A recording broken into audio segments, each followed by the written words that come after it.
안녕하세요. 오늘 저희와 함께 깊이 들여다볼 자료는요, 관계, 특히 부부 관계와 사별이라는 아주 개인적이면서도 또 보편적인 경험을 상당히 독특한 시각으로 풀어낸 정법 강의 영상 발췌본입니다. 네. 이 자료를 통해서 관계의 어려움은 왜 생기는지, 그리고 사랑하는 사람을 잃는 경험이 어떻게 남은 사람들을 위한 희생으로까지 해석될 수 있는지 그 독특한 관점의 결을 한번 따라가 보려고 합니다. 네, 그렇죠. 이게 단순히 정보를 요약한다기보다는 이 자료가 던지는 어쩌면 좀 낯설 수도 있는 그런 통찰을 당신과 함께 곱씹어보는 그런 시간이 되었으면 합니다. 자, 그럼 시작해 볼까요? 네, 좋습니다. 이 자료는 뭐랄까, 삶과 관계, 그리고 우리가 흔히 영적인 문제라고 부르는 그런 영역에 대해서 아주 구체적인 철학적 틀을 제시하고 있어요. 아, 그렇죠. 특히 가장 마음 아픈 경험 중 하나인 사별 있잖아요. 이걸 단순히 끝이 아니라 남겨진 이들을 위한 희생이라는 개념으로 설명하는 부분이 핵심인데요. 네, 희생이라는 표현이 좀 강렬하죠? 맞아요.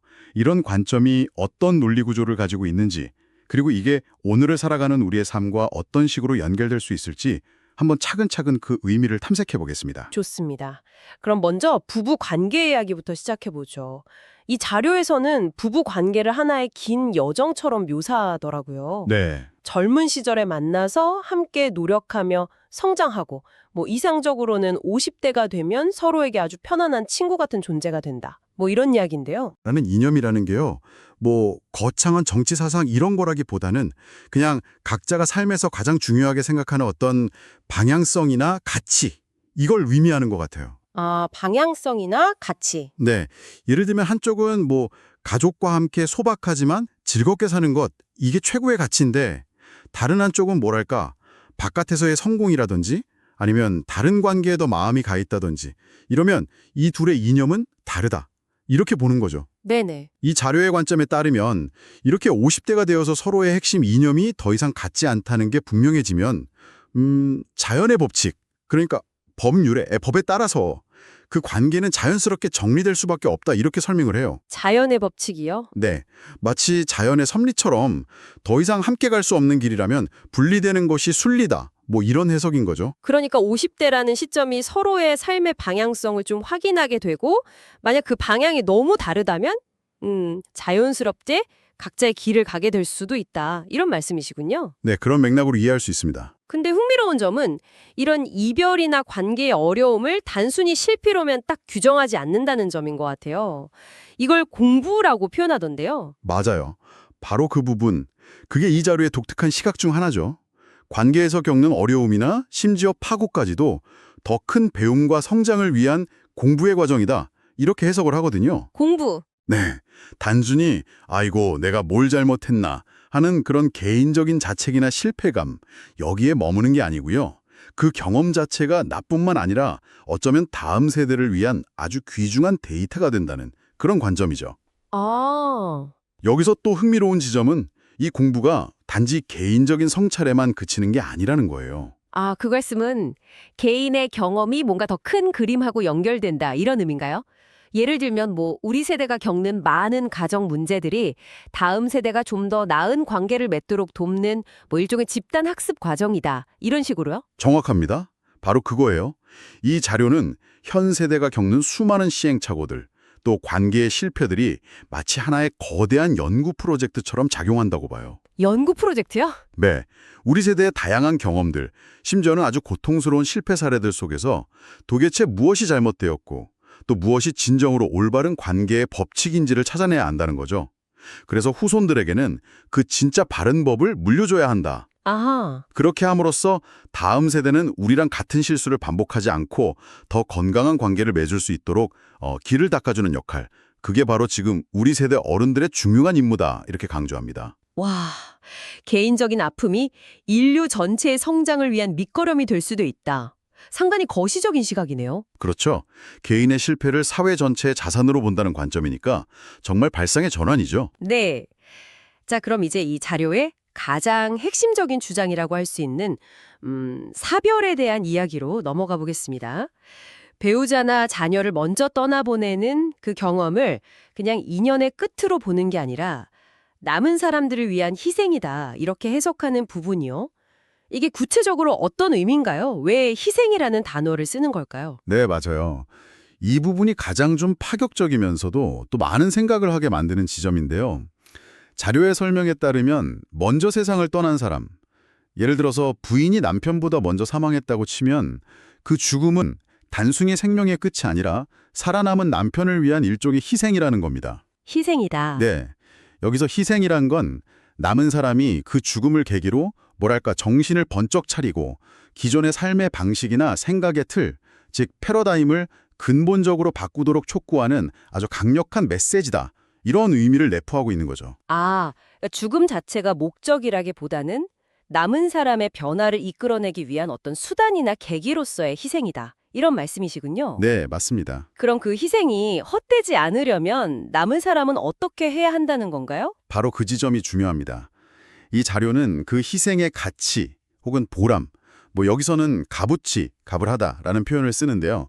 그 값어치를 찾아내고 실현해야 한다고 말해요. 값어치를 찾아낸다. 네, 즉 떠난 이의 희생을 발판 삼아서 자신의 삶을 더 깊이 성찰하고 이전과는 다른 방향으로 더 의미 있고 올바르게 살아가려는 노력을 해야 한다는 거죠. 그렇군요. 만약에 그런 깊은 성찰 없이 그냥 슬픔에만 잠겨 있거나 혹은 너무 빨리 그 빈자리를 다른 사람으로 채우려 한다면 자료에서는 너는 그런 삶이 또 안 일어날 것 같으냐? 이런 식으로 좀 경고성 질문을 던지기도 하는데요. 아, 네. 그런 경우에는 그 희생의 의미를 제대로 살리지 못하는 것이다. 이렇게 보는 겁니다. 충분한 어떤 애도나 성찰 없이 너무 빨리 새로운 관계를 시작하는 것에 대해서 좀 경고하는 그런 맥락이군요. 네, 그렇죠. 어떤 사람들은 배우자와의 사별을 좀 반복해서 겪기도 하잖아요. 이것도 혹시 같은 맥락에서 설명이 될까요?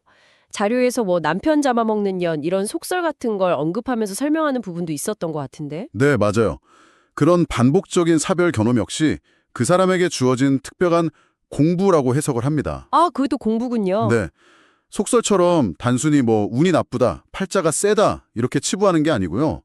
여러 번의 깊은 상실을 통해서 반드시 깨달아야 할 어떤 중요한 삶의 과제가 있다 이런 시각이죠. 과제. 네. 한 번의 경험으로 충분히 배우지 못했기 때문에 비슷한 상황이 반복되면서 더 깊은 성찰과 변화를 요구받는다 이런 해석입니다. 고통스럽지만 그만큼 중요한 배움의 기회로 보는 거죠. 그렇군요. 이 희생이라는 개념이 단순히 어떤 심리적인 해석을 넘어서서 영혼의 문제와도 연결된다는 점이 또 흥미로웠어요. 네네. 희생하고 간 영혼이 남은 사람들이 변화하고 깨달음을 얻을 때까지 그 곁을 떠나지 못하고 계속 맴돈다, 소위 구천을 떠돈다고 표현되는 그런 상태에 머문다고 설명을 하던데요. 왜 그런 건가요? 영적인 차원에서는 어떤 논리가 작용하는 걸까요? 이 자료가 제시하는 그 영적인 세계관에 따르면요. 희생한 영혼이 다음 단계로 이행하는 것, 그러니까 윤회를 위한 준비 단계인 중천계라는 곳으로 가기 위한 조건이 있대요. 그 조건이 바로 남은 이들의 깨달음과 변화에 달려있기 때문이라는 겁니다. 아, 남은 사람들의 깨달음과 변화. 네, 다시 말해서 희생의 목적인 남은 이의 성장과 변화, 이 과제가 완수되지 않으면 그 영혼은 자신의 역할을 다하지 못한 셈이 돼서 다음 단계로 나아가지 못한다는 거예요. 그래서 이승과 저승 사이에 영혼계, 여기서 신계 또는 천계라고 불리는 영역에 머물게 된다는 거죠. 이 과제가 해결될 때까지 그 영혼은 그 자리에서 기다리면서 영향을 미친다, 이런 겁니다. 아, 그럼 흔히 조상들이 우리를 따라다닌다는 그런 민간의 믿음 같은 것도 이런 맥락에서 설명될 수 있다고 보는 거군요. 네, 그렇죠. 단순히 미련이 남아서가 아니라 그분들의 희생에 담긴 과제를 우리가 아직 해결하지 못했기 때문에 일종의 권리로서 우리 곁에 머물면서 그 해결을 기다린다. 약간 이런 해석이네요. 네, 비슷하게 이해할 수 있습니다.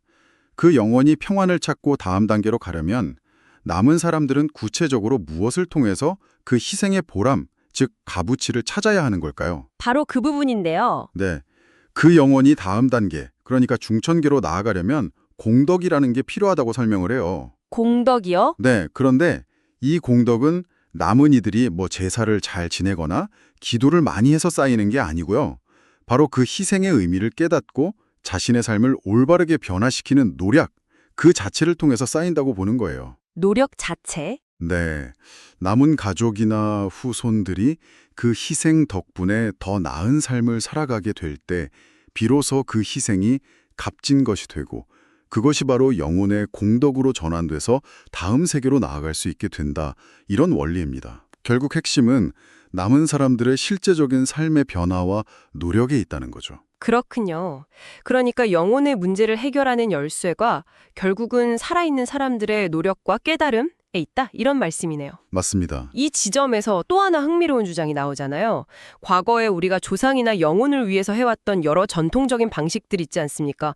예를 들어서 제사상에 아주 거하게 음식을 차린다거나 뭐 자료에서는 돼지 대가리 올려준다고 이해하는 게 아니에요. 이런 직설적인 표현도 쓰던데요. 네, 그렇죠. 좀 강하게 이야기하죠. 아니면 절에 많은 돈을 내고 등을 다는 행위 같은 것들. 이런 것들이 이제는 더 이상 효과가 없다고 딱 단언을 하더라고요. 왜 그렇게 보는 걸까요? 시대가 변해서 그런 걸까요? 네, 바로 그 점을 지적합니다. 이 자료는 2012년을 기점으로 시대를 구분해요. 그 이전을 물질 중심의 무식 시대, 그리고 2013년 이후를 정신적인 성장이 중요해지는 지식 사회로 정의를 하거든요. 아, 무식 시대와 지식 사회. 네, 이 관점에 따르면 과거 무식 시대에는 영혼을 물질적인 것으로 달래거나 좀 임시 방편으로 위로하는 방식이 어느 정도 통했을지 모르지만 이제 지식 사회가 도래했기 때문에 그런 방식은 더 이상 근본적인 해결책이 될 수 없다 이겁니다. 그럼 이제는 어떤 방식이 필요하다는 건가요? 돈이나 형식이 아니라면요. 이제는 문제의 근본 원인을 이해하고 알을 통해서 해결해야 하는 시대다 이거죠. 이해와 알. 네. 영적인 문제 역시 마찬가지로 단순히 달래는 게 아니라 왜 그런 문제가 발생했는지 그 원리를 깨닫고 살아있는 사람들이 자신의 삶을 통해서 그 문제를 풀어가야 한다는 겁니다. 그래서 자료에서는 등을 달고 네가 수백억을 갖다 엮고 등을 달아도 그 안 이루어집니다. 쟤는 안 돼. 이렇게 아주 강하게 이야기해요. 상당히 단호하네요. 네, 과거에는 영혼을 달래는 방식이 통했지만 지금은 우리 스스로 문제를 해결하는 능력을 갖춰야 하기 때문에 돈이나 비는 행위로는 더 이상 효과를 볼 수 없다. 이런 주장인 거죠. 필요한 것은 물질적인 곡물이 아니라 자신의 삶을 성찰하고 바르게 이끌어가려는 진지한 노력 그 자체라는 점을 거듭 강조합니다. 돈은 한 푼도 안 들지만 엄청난 노력이 필요한 일이다 이거죠. 시대가 변했으니까 문제 해결 방식도 달라져야 하는데 그 핵심이 어떤 외부적인 형식이나 물질이 아니라 내면의 깨달음과 실천적인 노력이다 이런 거군요. 그렇습니다. 마지막으로 이 자료는 죽음과 슬픔을 대하는 우리 사회의 어떤 일반적인 태도 자체에 대해서도 좀 근본적인 전환을 요구하는 것 같아요. 네, 맞아요. 고인을 그저 안타깝고 불쌍하게만 여길 게 아니라 그들의 희생이 우리에게 던지는 메시지를 좀 읽어내고 남은 우리가 더 나은 삶을 살아가도록 노력하는 계기로 삼아야 한다 이런 건데요. 우리가 흔히 장례식장에서 검은 옷 입고 엄숙하게 슬픔을 표현하는 그런 방식에 대해서도 좀 다른 시각을 제시하는 건가요? 네, 그렇습니다. 이 자료는 망자를 대하는 우리의 시선부터 바꿔야 한다고 말해요. 그들을 불쌍한 존재로만 여기는 것은 그들의 희생의 가치를 제대로 보지 못하는 것이다. 이렇게 좀 비판적으로 봅니다. 아, 오히려 그들이 우리의 삶을 바르게 이끌어주기 위해서 먼저 길을 떠난 희생자이자 선구자로 보고 그 희생의 의미를 찾아서 우리가 무엇을 더 노력해야 할지를 고민해야 한다. 이런 거죠. 선구자. 네. 따라서 장례식 같은 자리는 단순히 슬픔을 나누는 다리를 넘어서 우리를 깨우치기 위해 먼저 갔으니 우리는 이제 어떻게 살아야 할까? 무엇을 노력해야 할까? 이것을 남은 사람들이 함께 진지하게 고민하고 의논하는 자리가 되어야 한다. 이렇게 주장합니다. 그러니까 검은 옷을 입고 정해진 형식에 따라서 슬퍼하는 것보다 그 죽음이 남긴 어떤 과제를 성찰하고 앞으로의 삶의 방향을 설정하는 게 더 중요하다. 이런 거군요. 네, 그렇죠. 상당히 적극적인 애도의 방식이라고 할 수 있죠. 네, 상당히 적극적인데요. 네, 매우 적극적이고 어쩌면 좀 도전적으로 들릴 수도 있는 관점이에요.